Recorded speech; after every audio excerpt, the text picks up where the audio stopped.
I love me Jets and Jellos. I love the trashy kind.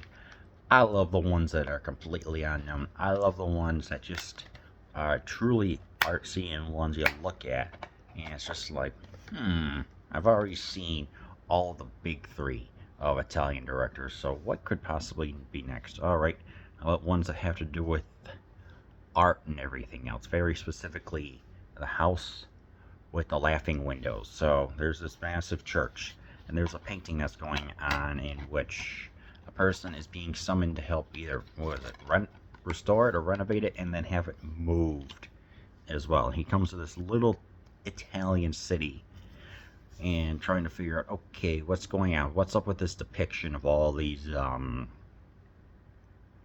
rather explicit images of blood and this person hanging? Well, there's a secret going on within this town within this village that this man is trying to understand, and lo and behold, he's trying to find a place to live. And from there, the mystery just continues and continues. And for an hour and 46 minutes, 106 minutes, it's a slow burn. That's what this movie is first and foremost. It's the gradual unraveling of what's going on. It's like the painter Legnani or something like that, who was the tortured artist of how he has all these beautiful paintings, but he at the same time lived a life of anguish, and he had two sisters that lived with him, and it's like, why are they being depicted here in the paintings? Like, what's going on? And at first it's like at first the people here are acting very friendly towards him. It's like saying, "Hey, yeah, we like you. Let's give you some like alcohol and meals and rooms and stuff like that." But soon they discover, oh wait, yeah, he's actually not that like this town is hiding something. So what this is a fusion of stuff that happened in the past and is still continuing, and a man's descent to discovering the truth. Yes, definitely with this little town, we get a good cast of characters. I like the performances here of the person playing the artist. He has a beard. It's nice to see an Italian person, I don't know, with a beard in the 1970s, speaking actual Italian, and just it stands out. I don't know why, but just what he will go through to look, right, like even the lovemaking scene is done tastefully. There's no nipples or anything like that. It's just sensual them getting into bed. Now, there's a little person who looks like a squashed John Saxon, as I saw on an IMDb review. You got a guy who looks like Grandpa Joe from original Willy Wonka, with the mustache and everything. And it's like, what are they hiding? It's like, what is going on here? Why are they being so friendly? It's like, okay.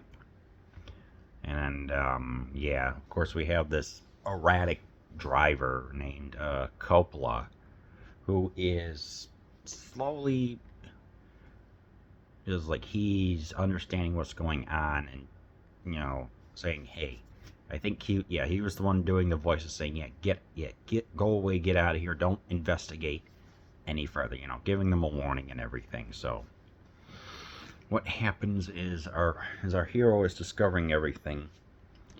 He does eventually find the house with the laughing windows. I think, where the artist lived originally, and it's a dilapidated, kind of creepy house.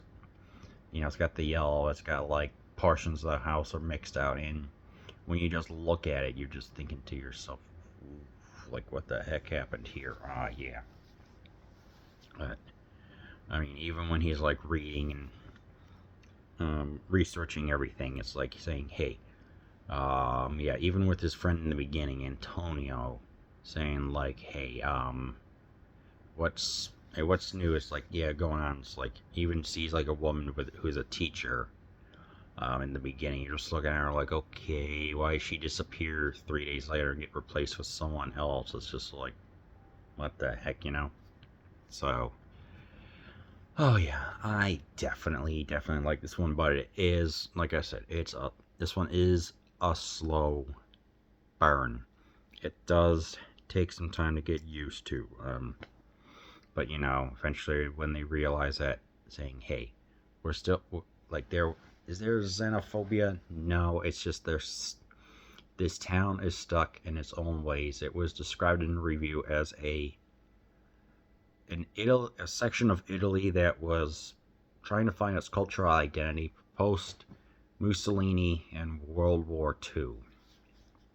So they're kind of hesitant of like all these big city people or whatever coming in, and it works well. It's like I would say for the first 30 minutes, it's just getting used to the painting and meeting everyone. Them being jovial, but then next, I don't know, 30 minutes, you can tell some stuff starting to happen. When he goes and investigates, they say, "Hey, don't listen to this town drunk," or whatever.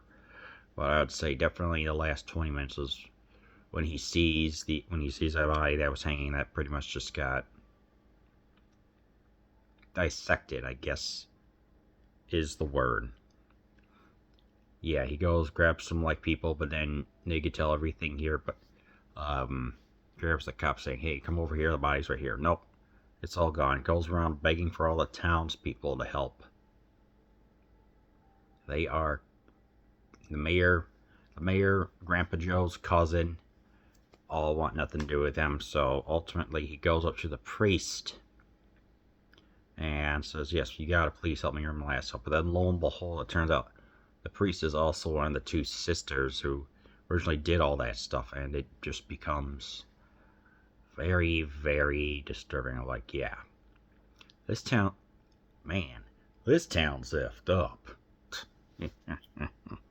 So ultimately, it just leaves you feeling disturbed. There's also this like little piano note of like whenever it plays, like something is like this soft, haunting piano melody that just shows like saying, "Hey, everything may appear fine on the surface, but lo and behold, beneath the superficial level, there's some stuff going on." So I don't know. This movie just worked out really well. But I like for me, I guess if there were any problems, it's like maybe for the first 40 minutes, nothing too much happens, but I guess that is purposeful. When you're watching this, it's just an absolute, just good way of how to do it. It's the slow burn. There's even this, yeah, but you can tell when something's off of you when there's, what is this paraplegic woman or whatever there was that, it's right there in the beginning. She says to him, "Yeah, you're like the only sane person I've had to talk to in a while," and you're just like, Jesus, town must really be effed up in order for that to happen. But eventually, even she's pretty much just been faking it. I think she's the other sister. So yeah, very specifically, when we see what happens with them, they open and they still have their brother, and they're keeping him alive by formaldehyde. I'm sorry, that was just a particular disturbance, and I'm just thinking, what the heck, So. What I found interesting on the IMDb was that there was this one person he got the okay from the director and executive producer to say that he was like the model, I think, and what was that, the first 7 seconds of the movie, and wants to get his name credited on here. So I don't know. I just found that to be very, yeah.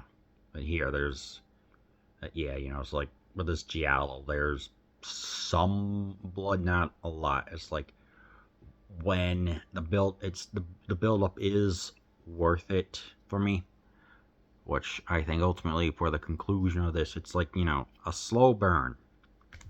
You get some dang good portrayals and performances, and the mystery itself is like when you're scaling this mystery mountain, eventually it leads up to a good proper payoff. It's the minimalism or reveals done right, which I liked a whole heck of a lot.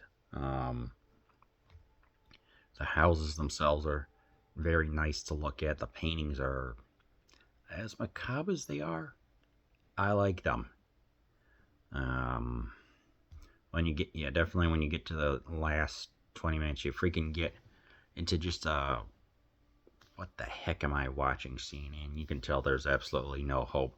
There's absolutely no hope for Mr. Beard when the little John Saxon, Grandpa Joe's cousin, and the priest won't help you. Then you're pretty much SOL. So yeah, I highly recommend that you watch The Laughing Windows 3, 3.5 out of 4 stars.